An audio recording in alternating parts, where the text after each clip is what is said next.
Buenos dias, and welcome to More Colombian Than an Arepa podcast. I'm Sam, your host. And I am the other half, Nick.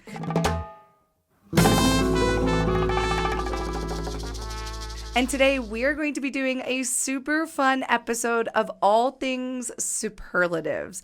It's been our first full year living in Colombia. So we're going to be going through all of our favorite things and like the best things, the best restaurants, the best bars, our favorite Colombian phrases we've learned, like literally all of like the best and least favorites and worst and all of that. I can't believe it's already been a year, and we've done so much. I know. Can't even imagine what we're going to do in year 2. I know. So in this episode, we're going to go through some of our like best restaurants that are like top rated restaurants, our top pueblos that we visited, and so much more. And actually, Nick and I have not seen each other's lists, so we don't know what the other person put down. But I'm curious to see like how much overlapped between all the things we did this year. When I was writing these, I had a feeling that, like, when I was writing, I was like, she's gonna have it. Yeah, she's gonna have it. I already know it. Restaurant, the number one restaurant. I already know we're gonna say the same thing. Yeah. Another thing that I wanted to bring up was this year was like such an amazing year.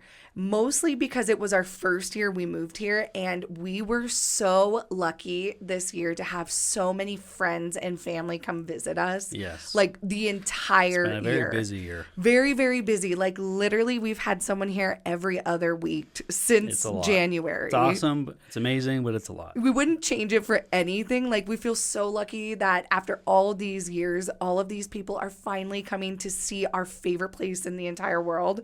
But it has meant that we haven't done as much like travel as we wanted to around Colombia, and like there's still so much more. So at the end of this podcast, a lot more. Yes, we're going to give you a couple of things that we are planning for 2025, which will be the year of exploring Colombia. Yes. That will be the year of it. But for now, let's jump right into some superlatives, shall we? Let's do it. Okay, let's start with best restaurants. So we each chose three things for each of these topic areas. So let's first start with the best restaurants that we went to in 2024 in anywhere in Colombia. I mean, there were so many. It was like hard to narrow them down. I know. But my number one, La Rufina. La Rufina. I knew he was going to say that. I think because it's a family favorite. I know. That means Goose and Mona, it's also their favorite. Yes. Their food is good. Like, just everything about it. It's calm. It's chill. Everyone brings their dog. Even if you don't have a dog, it's like a motorcycle bar. You know, it's just all around, like, awesome. It's awesome. And every time we bring someone there, that's their literally same reaction. Like, why does this place not exist in, you know, whatever country they're visiting from or wherever they're visiting from? Yeah, La Rufina is like literally the best. And it's located in Las Palmas, which is about 25 minutes away from Medellín. Yeah, and you can get an Uber there. Yes. So if you're visiting here and you want to go check it out, it is possible to get an Uber there, but on the way home, it might take a little more time. But there are Ubers that hang there. It is so much fun. Like, it's the best. That was on my list, too. Yeah, 100%. I think that would be the number one restaurant to recommend. Yeah. But it's outdoors, so if you don't like sitting outside, then maybe it's not for you. But it's so, like, the weather is a little bit cooler, and at nighttime it's cold, and they do bonfires. It's just like, so nice. Anyways, I can go on and on about La Rufina. It's like a big, like, I don't know how to call it, like brew pub, kind of? Kind of. I mean, they don't specialize in beer, but their food, they have good cocktails. And it's all like this huge outdoor space. Yeah. Huge. It's so amazing. You have a pet, that's going to be your pet's new favorite place. Yes. I promise. Okay, I'll go next. All right, what's your number one? Okay, because you did Wait, was that your number one? No, yeah, that was not my number one. Oh, wow. Yeah, I'll do my number one now. Okay, what is it? My number one restaurant experience we had was at La Chagra. We just went to La Chagra. Okay, like, I don't know if it was my number one favorite food because it was an experience. But it's Amazonian restaurant, so you eat like bugs but it's like fine dining Amazonian restaurant. The chef goes. He does it in a very unique way. Yeah, the chef spends every year, a couple weeks every year with the tribes of the Amazon to like make the best know how food. Know how to make it, the ingredients that you need. And he like does everything gourmet. And to me, it was just like 3.5 hours of just incredible. Yeah. Like the whole experience, they tell you everything about the ingredients, like how it Where it came from, how they got it. And food in the tribal, like in the tribes all around the world, is very ceremonial. Like it's not just food. It's not like you're just eating food. Yeah. It's like they always represent something. And this experience was just amazing. La Chagra is in Provenza, which is like the main food area in Medellin. Yeah. And it was just honestly so incredible. It was probably one. Yeah, I put that on there too. Did you? Did you put that? Okay. You changed it to something else. You changed was it on to my something list else. too. Should I just say my next one? Yeah. Say your next one. I don't remember the exact name, so I'm just probably gonna butcher it. But Disruptivos. Disruptivos. There we go. Disruptivos. Yeah. Disruptivos. It was another experimental gastronomical experience. Yeah. Yeah. It was. I mean, total opposite. So the Amazonas is like very raw, and they talk about the ingredients and why it's important. Or on the flip side, Disruptivos. It's very like AI driven. There's like an AI chef on the wall that speaks to you in English or Spanish and talks to you about the dish, and it was so cool. It was really while there's cool. like projectors going all around you, there's like a scene happening, and every dish has a different scene. I mean, the whole thing was just amazing. I think they only do one seating every night too, because it's like a full experiential dinner. Once a week? I think it's on weekends. I can't remember all the details. Definitely check it out. And they changed the menu, right? Or the theme. Every 4 months, I think. Yeah, it's really cool. It's a little pricey, but it is worth it. 100%. Yeah. Like it's hard to justify spending a lot of money on a meal that you're not sure what you're getting. But this one, from start to finish, you're just like in awe because you're like, what's going to happen next? It was so cool. Like it's all your senses, your hearing, your taste, your feel. Like they literally use everything to give you the coolest experience. Yeah, it's amazing. Okay, I did not put that one on my list, but I did put La Rufina, so I'm going to switch it because there's so many of them. I thought of like 10 that I wanted to say. But okay, so I'm going to say one that I went to with my friends in Cartagena. It was called Celele, and it was amazing.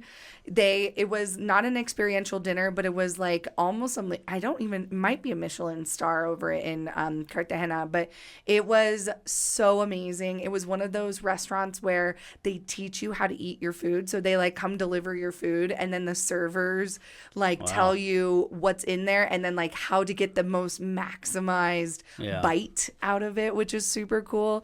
So I'm going to switch La Rufina, since you already said that, to Celele. All right, fair enough. We need some. So all these restaurants we're mentioning, except for the last one Sam just said, are in Medellin. Yeah. So that is important. That's because, again, we haven't traveled as much as we wanted to this year. So. But again, there are millions of restaurants and new restaurants popping up, and I bet next year we'll have a completely different. Maybe La Rufina will stay. All right, so we have a lot more to cover. We're gonna move on. What's your last one? Did you do 3? That was 3. Yeah. La Rufina, Amazonas, and Disruptivos. Okay, so I have one more. Then I'm gonna have a. What's the bonus one? The bonus one is Gabriella. I almost put that one in exchange for the Disruptivos. But you knew I was gonna put it. But I had a feeling you were gonna put it, and like. Gabriella. It's more classic style. Yeah. Like it's a speakeasy. That one's super cool. Yeah, that one is it's in Sabaneta, which is just about 20 minutes south of Medellin. Yeah. And it's a speakeasy, and we met the chef, who's amazing, and it's in his grandma's house in Sabaneta. You literally enter through like a side door. I don't want to give too much away because you definitely need to go check that out. It's amazing. It's probably that's a good one. I almost put that on there. It's probably my most favorite restaurant we went to, with the experience and the food. Like it was delicious food. Yeah. And like the whole thing was just amazing. If you go, get the Galupa cocktail. Yes. Ooh. That was like probably the best restaurant we went to, I think. But I went my list was more of like I was trying to pick like unique places, because there were so many restaurants we went to that had really good food. Yes. But I was trying to give something a little bit different. We'll do a whole podcast on like restaurants in Medellin. And food in general. Yeah. Okay, let's move to the best pueblos that we visited, All okay? right. If you don't know what a pueblo is, it's a small town, and Antioquia is just, which is the state where Medellin is just like, has just hundreds and hundreds of these tiny small towns called Yeah. pueblos, and it's part of the charm of this area. I think, like, if you're traveling to Medellin, like, hire a car to take you to these pueblos, or a driver to take you to these pueblos. Rent a car, whatever you can do, try to get out to a pueblo. Find tour companies that will take you out there, because these pueblos are what I think make this area in this part of the country so rich. Yeah. And the energy is just incredible. Absolutely. And the colors. And They're just the best. Everything. So what are your top into three? it. You get started. You start first. So my first one, I assume we're both going to have. I don't know. Retiro. Oh, okay. That was your first one. Yeah. Well, Okay, Yeah. no particular order I for just this think one? that Retiro is very nice. It's pretty close to Medellin. Every time someone comes to visit, we take them there. It's always fun. They have fun little boutique shops, and you can find good food. And there's actually some amazing restaurants there. You know what restaurant I should have said? What? It was Bulgara. Oh. Anyways. Ooh, that's Bulgara. Okay, we'll just like... It's like out in we'll the mountains a mention little that bit. Yeah, that's just like a bonus. Yeah, just You Google need a car. it. It's beautiful. You need a car. You can't Uber Yeah. out there. It's pretty far from like 45 minutes. But Yeah, it's amazing. it's more traditional Italian food. It's pretty classy. It's very Yeah. nice. And it's out in the mountains. I think that's the It's best part beautiful. for me. If you go to Bulgara, then head to Nick's first favorite pueblo, El Retiro, Retiro, yeah. which is right next to Bulgara. That's why I was bringing that Yes. up. But Retiro is very common. A lot of expats live there. Literally translates to retirement. Yes. So it's the retirement town.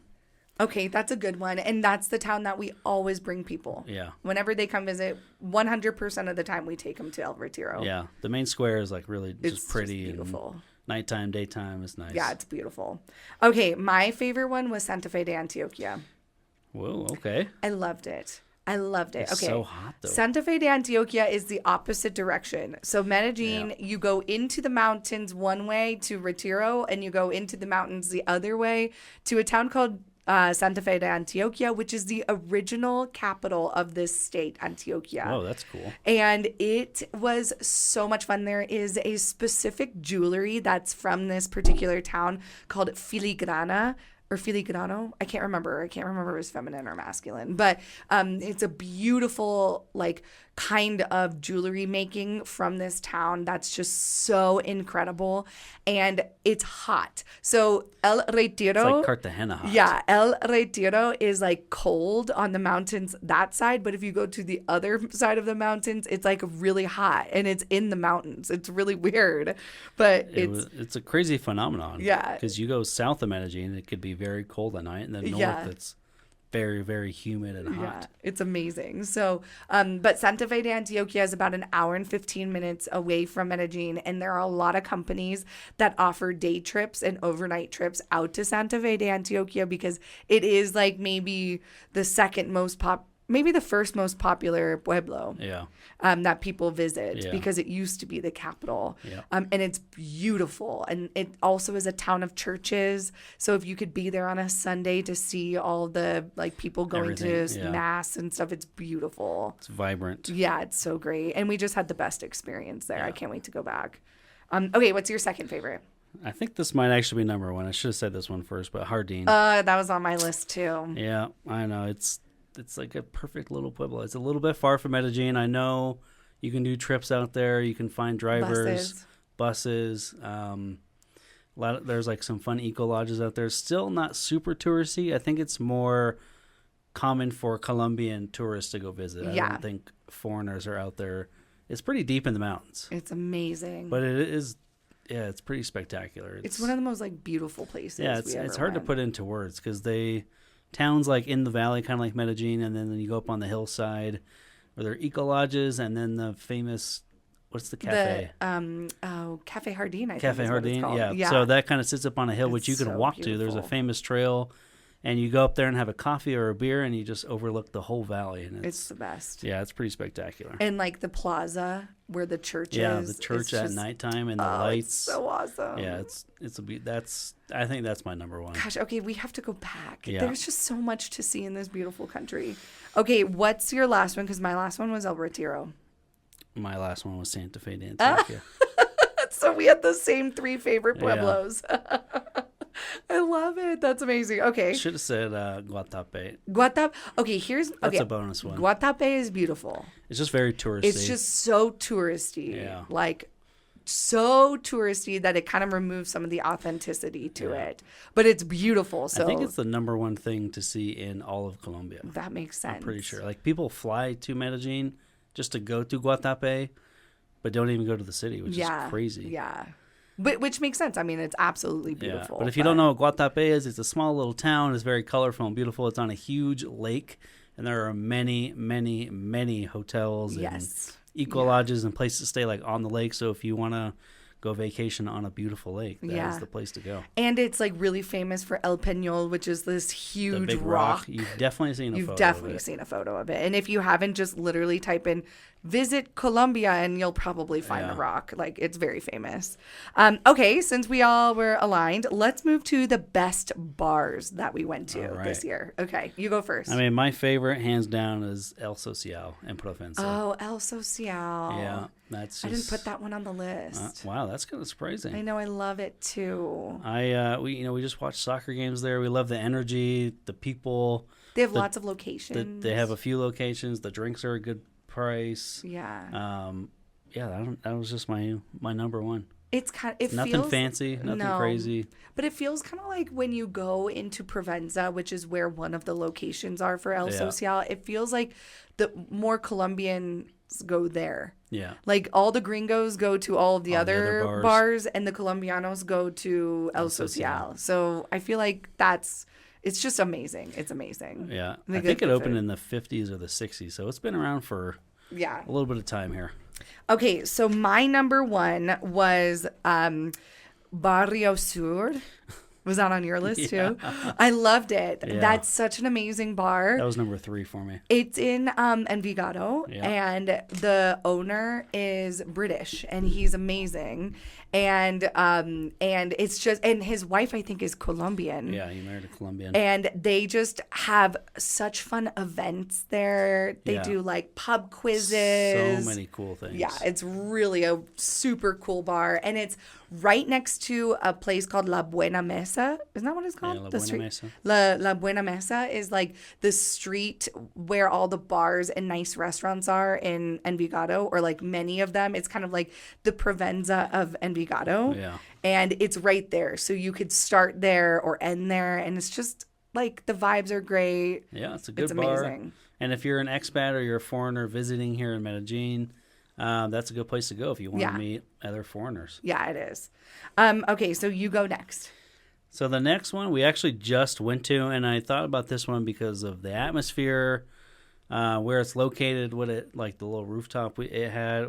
I think it was called Messiah. Oh, yes. Messiah Experience. Was that the name of it? Yes, that's what it was. Oh, I forgot about that one. The night we went, they were having like bachata dancing. Yes. It's got a pool. I mean, it looks like a hangout spot. It's got like a big net thing for like 30 people to lay on the roof. On a beautiful day. And it's got a 360 view of the city. It's pretty spectacular. Yeah.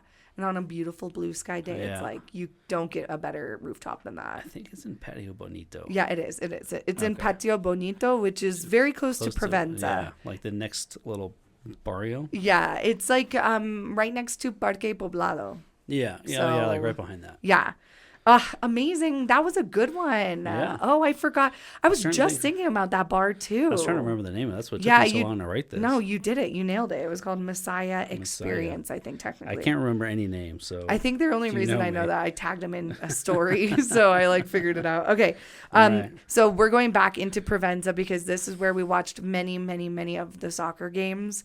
But it's not like my most favorite bar, but it just has really, really good memories for us this year, which our next next podcast episode is going to be all about our favorite experiences this year in Colombia. But like we went to La House, which is a bar / club in Provenza. That's on your list. I know, huh? but it just like has such amazing memories for us. And like watched a lot of Copa America there. Yeah, and like they're just so lovely, and it's just it's right in the heart of Provenza, like right next to El Social. It's very gringo heavy. It's very overpriced, but it's just like they go all out for soccer games, like football games. They give you balloons, and they have like fireworks and fire show. It's just awesome. Yeah. So I definitely recommend that. Do you have another one? Oh no, you said Barrio Sur. I'm trying to think of another one I can do real quick. That's not in Poblado. That's not in Poblado, yeah. I'll go while you're thinking about it. Yeah. Okay, because this one is not in Poblado. This one is called La Tienda de la Setenta.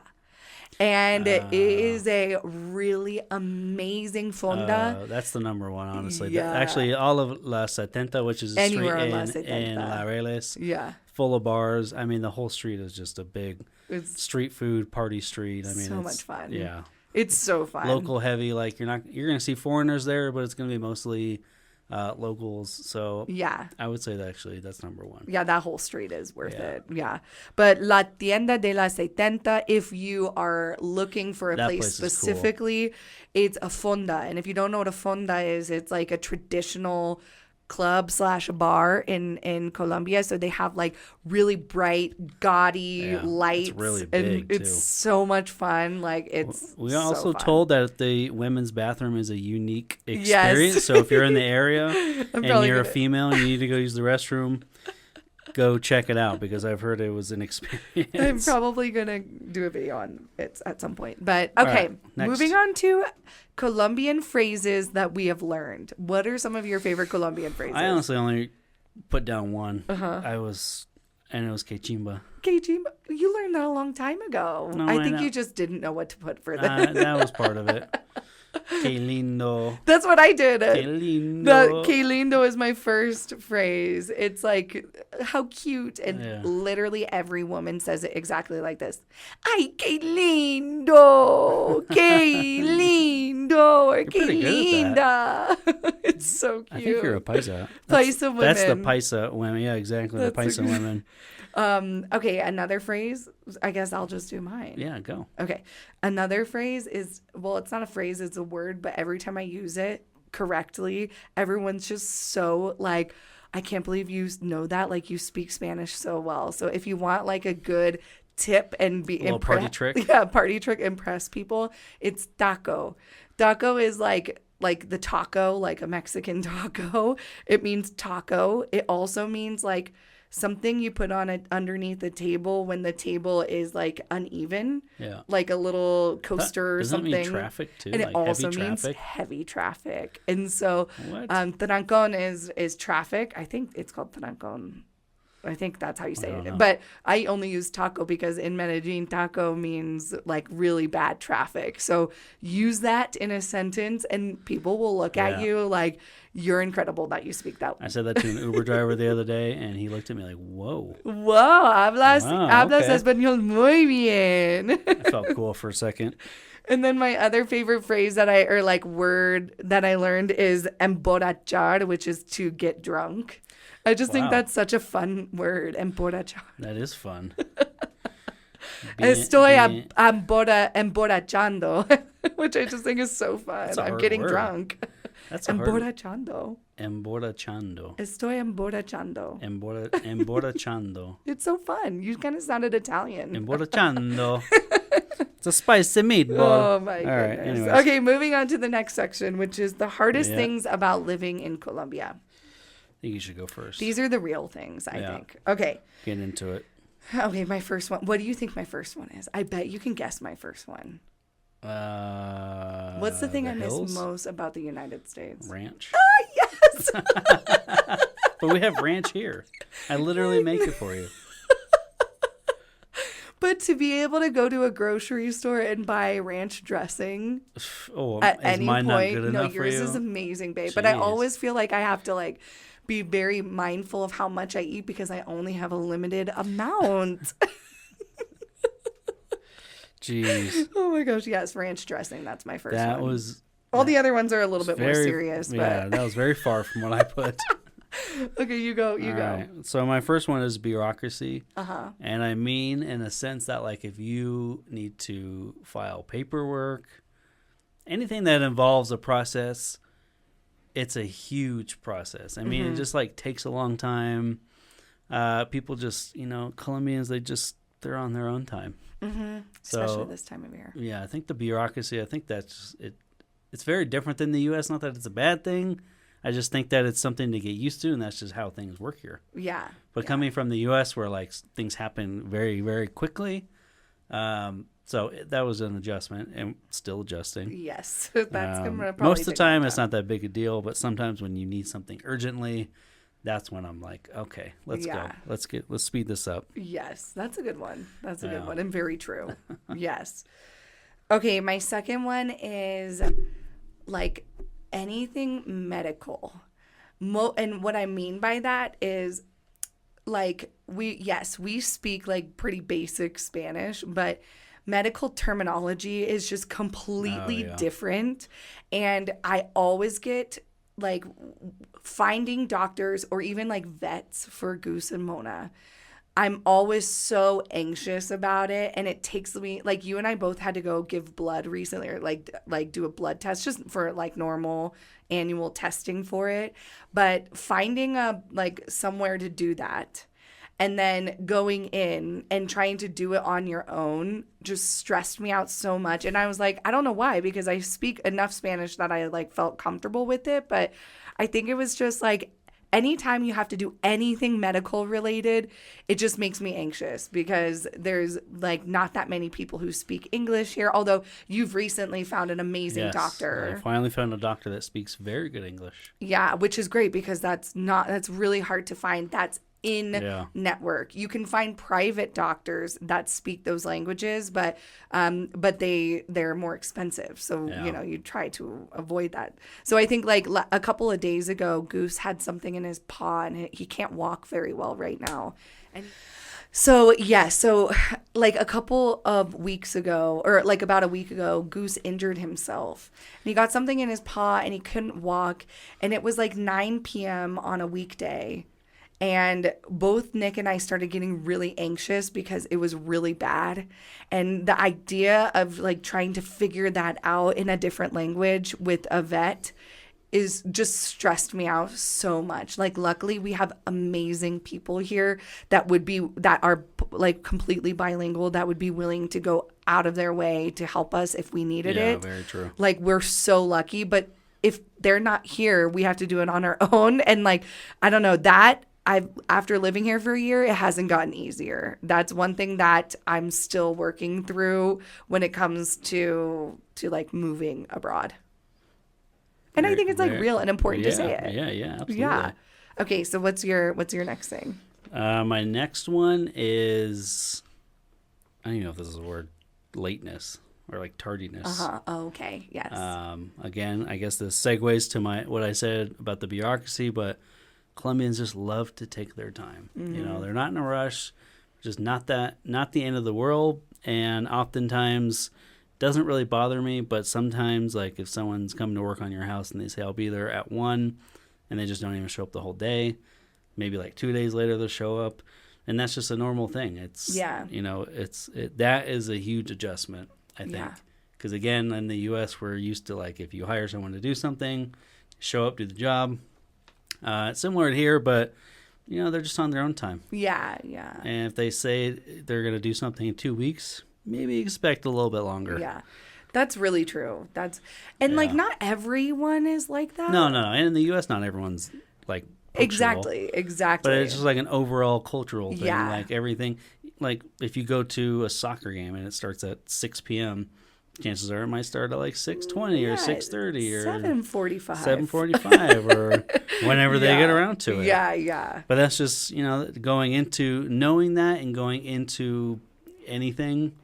Yeah. Just know that. Yeah, that's really good. And you won't be so disappointed. Yeah, that's really good. Okay, my next one is I really miss casually going out for runs. And I don't know if that is like because we live in Poblado in Medellin, which is really hilly, and it's really hard to find a place to go for like a 5 mile run. Like when we lived in New York, we lived Miles, what is that? I know. Okay, 10-kilometer run. But when we lived in New York, we lived close to the West Side Highway, so I just like could run at any point of the day if I wanted to.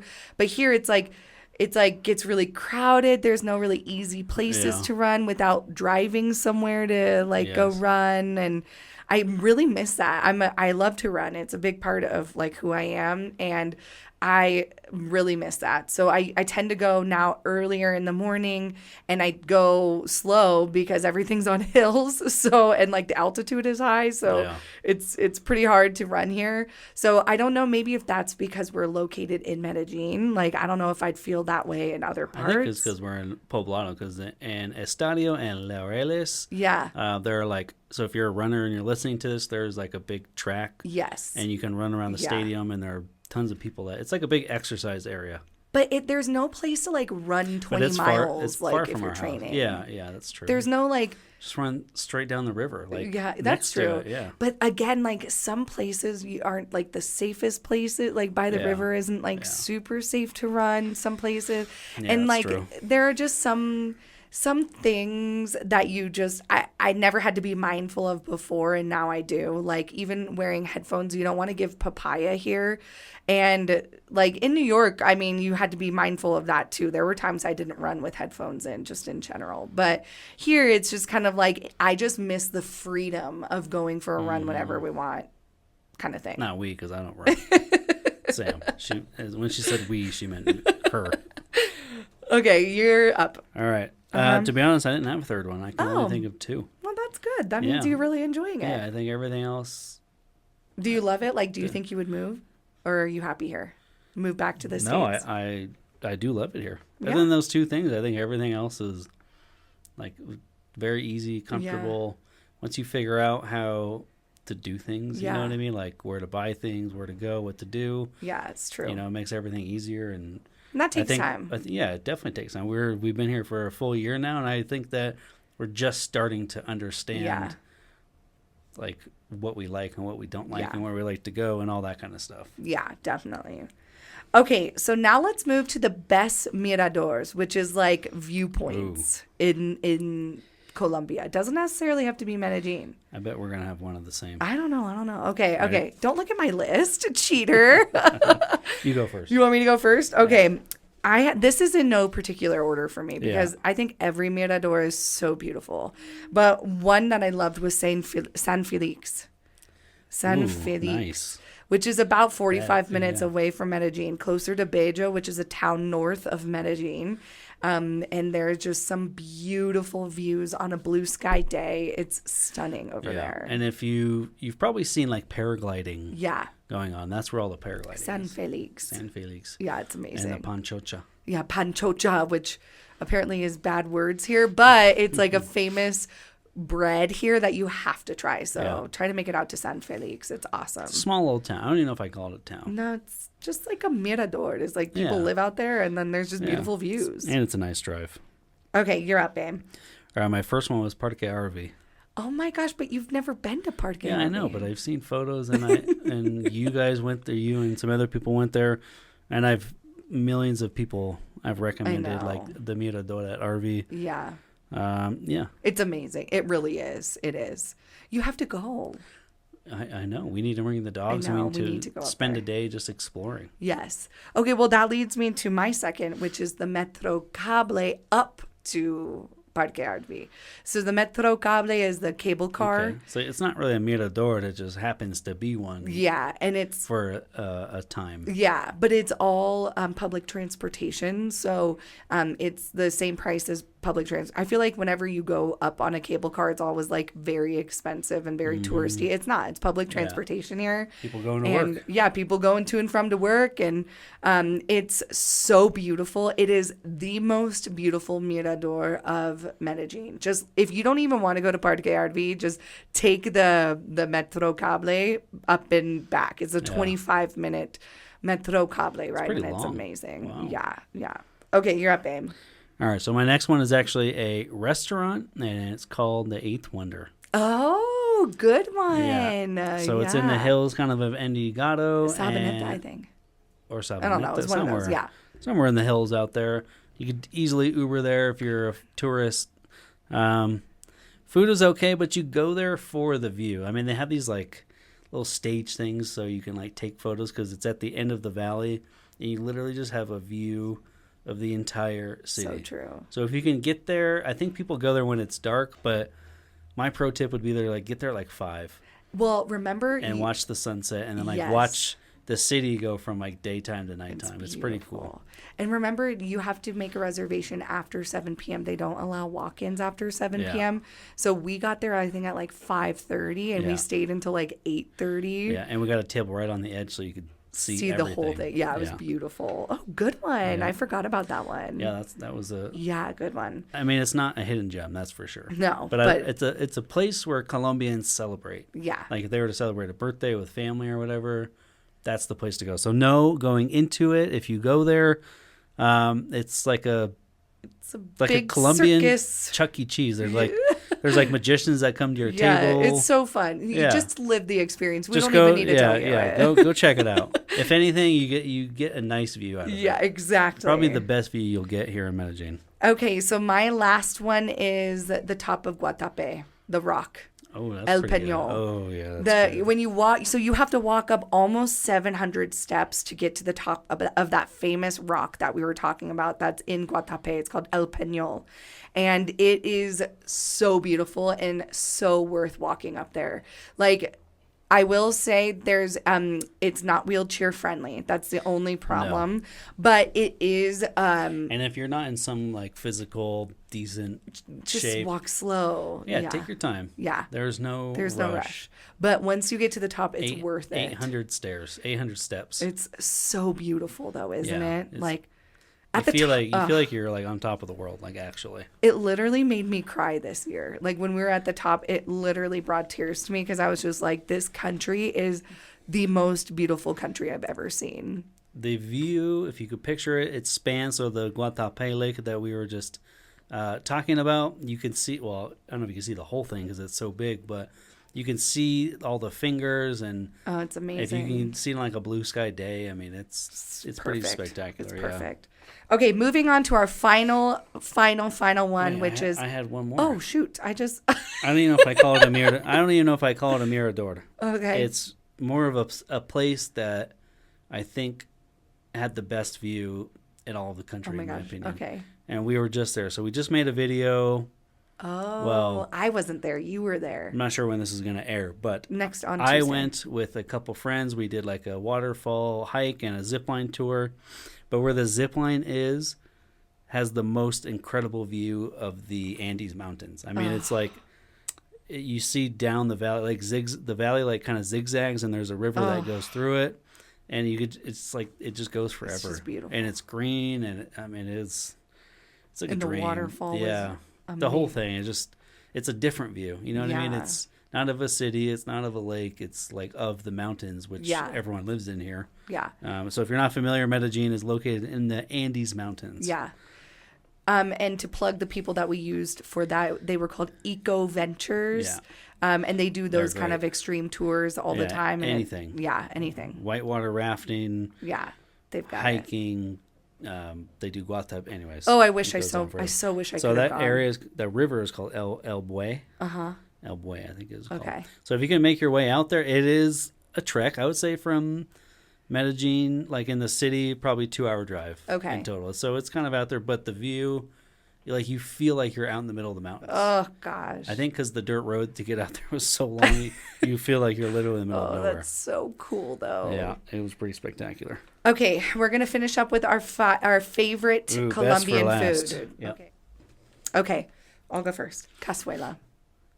I'd never tried that before this year, and I loved it. It's like a bean dish. The frijole cazuela. Yeah, it's so good. Beans, chicharrón, Plátanos, avocado. It's like creamy. It's the heartiest. Like if it's cold outside, that's perfect. The perfect dish. Yes. And I'd never had it before this year. Okay, you're up, babe. I mean, that was one of mine, so we'll say the next one. I mean, my favorite number one, hands down, arepa de chocolo. It's an arepa, and the chocolo is the type of corn they use, and it's like grittier, but it's like so good. Hearty. It's like a grainy pancake. It sounds weird, but and they put this block of cheese on top. Whew. Getting hungry. He's already salivating. Yeah, oh my goodness. Okay, my next one is chicharrón, because like I've had so much chicharrón this year and I don't love it less. Like I love it more than I ever loved it before. I didn't even like chicharrón before we moved here. Like I never even ate it. Every time we visited, I was like, pass. But now I'm just like, give me all the chicharrón. I'm surprised you didn't put the one I'm about to say. Okay, go. Ajiaco. I didn't, because I love ajiaco, but I've tried it before this year. I was really trying to focus on like the Colombian food that I ate this year that I really loved. Ajiaco is so good. And also the desserts in Santa Fe de Antioquia. No, in San Antonio. San Antonio de Pereira. Yes. Oh, yes. I forgot about those. What was the name of it? Dulce de something. It was. They're very delicious. That's all that matters. It was like a custard. It's like a flan texture. Yeah. And they have, I don't know, 50 different flavors. Yeah, it's really good. It was really good. It was really good. Okay. My final one is manimotos, but I always ate those, but I just want to plug them because I really want them to sponsor us. Manimoto, if you're hearing this, like I love you so much. I love your... That's not the brand. That's like the type of snack it is. Yeah, but it's okay. Whoever owns the brand of Manimoto, what is a like Manimoto? Hear this. Explain what it is. And Manimoto is like a peanut wrapped in a peanut shell. like a peanut butter shell. Oh my gosh, it's like sweet and salty. It's so good. But they have the texture of like corn nuts, if you know what that is. It almost like break your teeth. Yeah, Nick thinks I do not like he them. doesn't like them because they taste good, but I don't like the break your teeth. I love it. Break my teeth. It's totally fine. Manimoto, if you're listening to this, please sponsor us. I want a lifetime supply so badly. Okay, that was it for our superlatives. There's a lot more food. We could literally do a whole episode on food. I hope so much that you start thinking about your superlatives this year if you're listening to this podcast. It doesn't have to be about Colombia, but Nick and I love doing this every year where we sit down and really reflect on like some of our favorite things or the hardest things or our least favorite things of that year and kind of plan for the next year. Speaking of planning, for just like a couple of minutes, I want to talk a little bit about some of our travel plans for 2025, which I'm super excited for. Do you want to talk about? We have a few that's planned. We have a few that's in the works, and then we have a lot that we want to do. Yeah. So should we start with the already planned stuff? Start with the already planned. And if you're listening to this podcast, then you're going to be the only people who know. Have not literally told anybody because I just finished booking all of this stuff. And we're not telling anyone until after. So you are the first to know. Yes. Okay. So January, we're going to San Andres. I'm so excited. For 5 days. And if you're not familiar with what that is, it is essentially an island near Nicaragua. Whoa, that's weird. Nicaragua. It's a Caribbean island. It's a Caribbean island. It's owned by Colombia, but apparently it looks like the Maldives. Yes. It's like the Maldives of Colombia. Can't wait. So that will be exciting. We've been getting recommendations to go there. It's a small island. So if you're looking for a nice beach vacation, don't go to Cartagena. Go to San Andres. Yeah, I'm so excited. That's January. And then February, we have the Carnival in Barranquilla. Uh-huh. That's the end of the month, I'm pretty sure. It's the second biggest carnival in the world outside of Sao Paulo. Yeah. So Barranquilla is like hosting this really amazing carnival. So we're doing that in February. And then March. You're doing an exciting tour. Let's not bring that up yet. Okay, we can't tell you what that is because it's in the works. Yeah. But it's going to be a super fun trip. I'm not going to do it. So I'm doing it alone. Yeah. And it's going to be like an 8 to 10 day trip around Colombia. Actually, the northern part specifically. on 2 wheels. This is so his I'll just dream. give that little hint right there. This but is his more dream. to come about that soon because I'm trying to figure it out with this company I'm working with. I don't know where, how, or when yet, but I know the general idea. So that'll happen in March. That's the goal. And then I think past that, we don't have anything like planned. No. But we have some things that we are going to do that people have been asking us to do, like Bogota. Mm-hmm. That'll happen. Cali. Yes. That'll happen. Jericho. Yes. It's something I would love to do. And like the number one place that people want us to go to. Yeah, Jericho. No, not Jericho. Where's the number one place people want us to go to? San Gil? No.